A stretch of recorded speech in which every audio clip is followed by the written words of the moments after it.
ये है एना। एना जो थी बहुत ज़्यादा हार्ड वर्किंग, बहुत लाइवली, बहुत ही ज़्यादा कहते हैं ना कंपेटिव, वो इंसान जो हर फील्ड में बेस्ट था। एक्स्ट्रा करिकुलर एक्टिविटीज़ हो, एकेडमिक्स हो, जॉब सिक्योर करना हो, everything was perfect in the case of Anna. हर पॉइंट पे फर्स्ट आना, हर कंपटीशन में फर्स्ट आना और अल्टीमेटली अपनी ड्रीम जॉब, अपनी ड्रीम कंपनी में मिल जाना।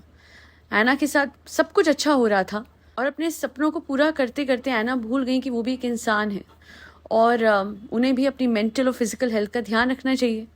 उन्हें लगा कि ये हार्ड वर्क जो अब जैसे एक्चुअली हुआ क्या था कि कॉलेज से अभी वो लिटरली उनकी कॉन्वोकेशन भी रहती थी एंड मीनवाइल उनको बहुत अच्छी प्लेसमेंट मिल गई थी।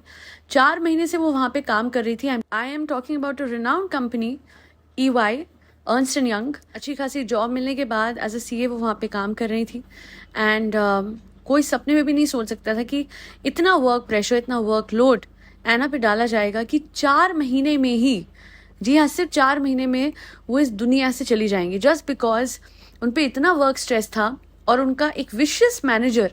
जी हाँ, एक्चुअली मैं आपको बता दूं कि सारी डिटेल्स जो है एना की मदर ने एक लेटर में लिखी है, ये वो लेटर है। और उन्होंने बताया कि इस हद तक एना को एक्सट्रीम वर्कलोड दिया जा रहा था, लगातार काम दिया जा रहा था।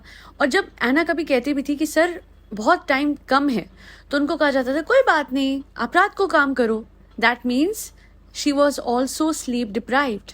आप लोगों को पता है, मैंने कहीं सुना था कि अगर आप भूखे रहो तो शायद आपको उतना कुछ नहीं होगा, बट अगर आपको 10 दिन नींद ना मिले तो आपकी बॉडी गिव अप कर देगी। और यहाँ पे एना के साथ तो महीनों से ये सब कुछ हो रहा था।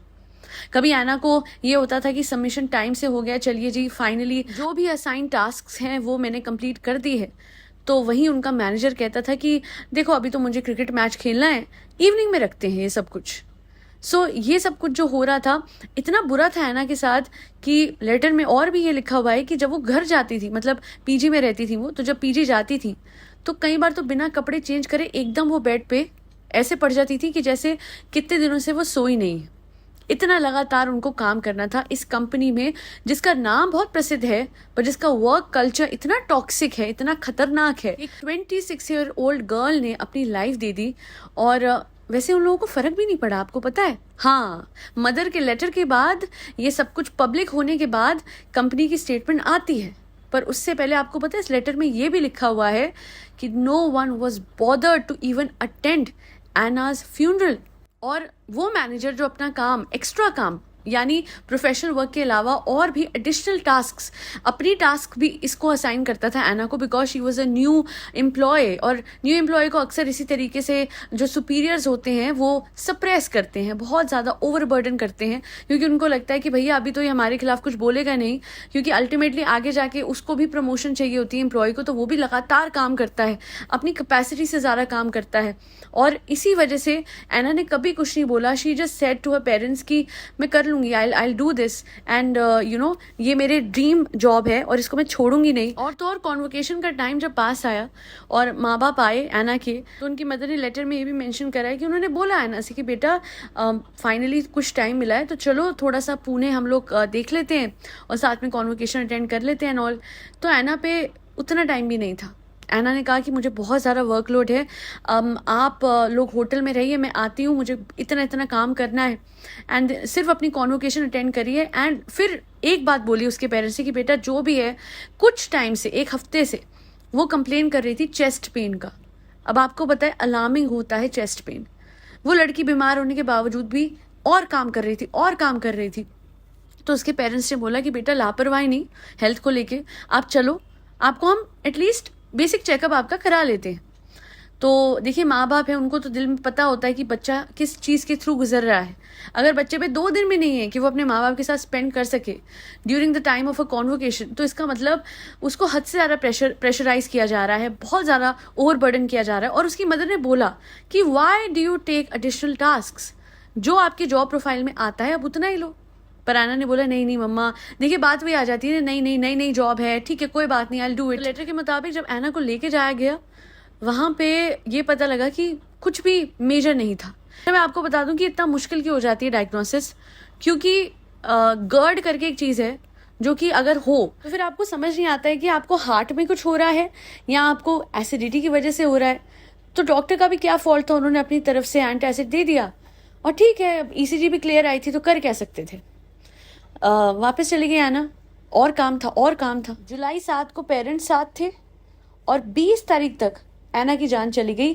कैसे चली गई? दिल का दौरा आ गया, ओवर स्ट्रेस, ओवर प्रेशर से। रिपोर्ट में जिसको हम कार्डियक अरेस्ट बताते हैं, अगर आप उसका बैकग्राउंड समझे तो आपको समझ आएगा कि 26 साल की लड़की, अच्छी खासी ऐसी लड़की जिसको कोई हेल्थ इशू नहीं थे, कोई ऐसे उसको पुरानी कोई अंडरलाइनिंग हेल्थ कंडीशन नहीं थी, वो लड़की 19 मार्च को ज्वाइन करती है इस कंपनी को, और वर्क प्रेशर की वजह से, स्ट्रेस की वजह से इतना ज़्यादा उसकी हेल्थ पे असर आ जाता है कि कॉन्वोकेशन के दिन, यानी उस ऑलरेडी तब 1 हफ्ता हो चुका था उसको चेस्ट पेन को, वो चेस्ट पेन के साथ काम कर रही है। She did not even have that much of a gap कि वो आराम कर सकती, even on the day of convocation, जब उसको ऑलरेडी इवन अटेंड करना था।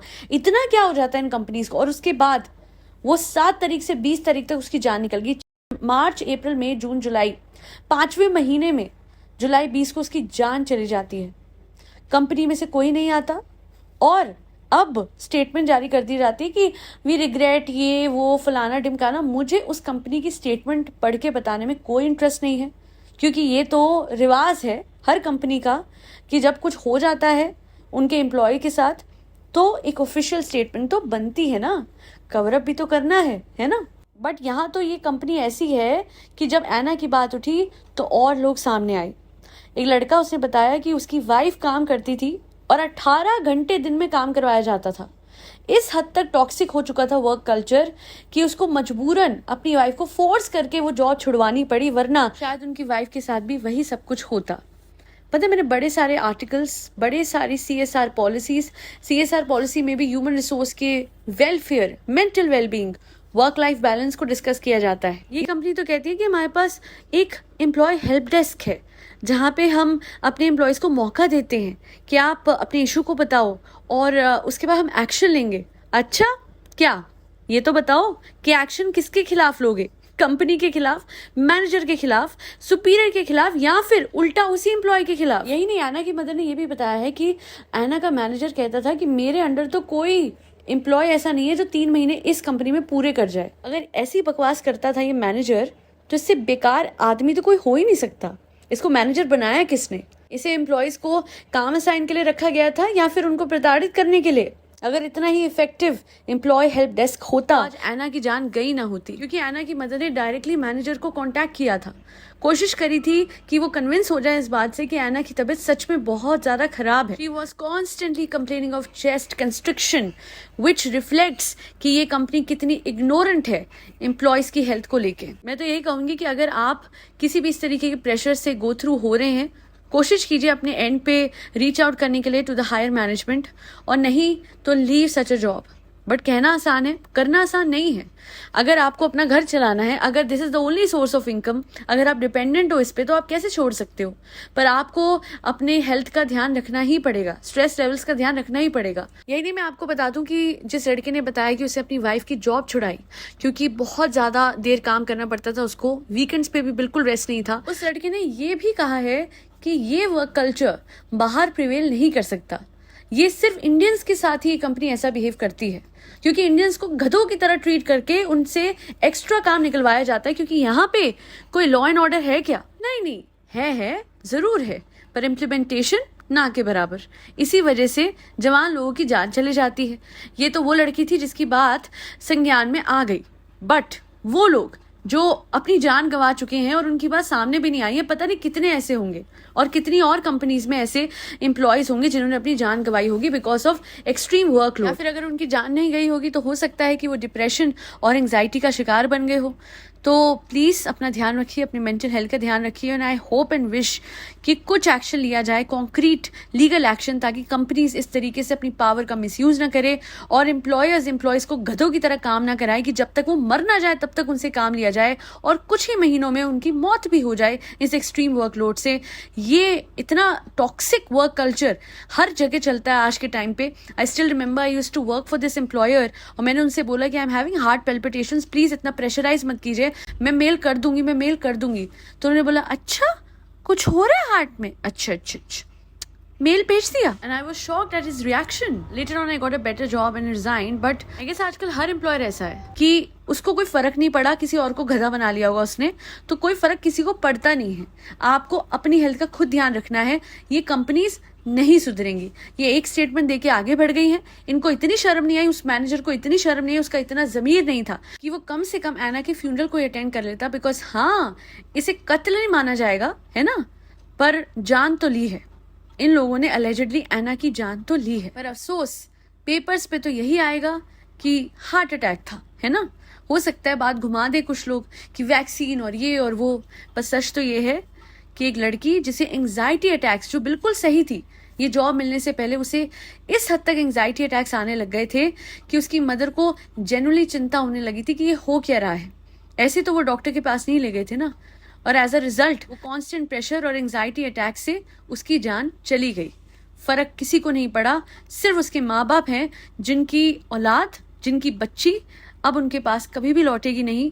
और बहुत दिल दुखता है ये सोच के कि इतनी ब्राइट लड़की, इतनी मेहनती लड़की, आज के टाइम पे इतने निकम्मे लोग कमा कमा के खा रहे हैं.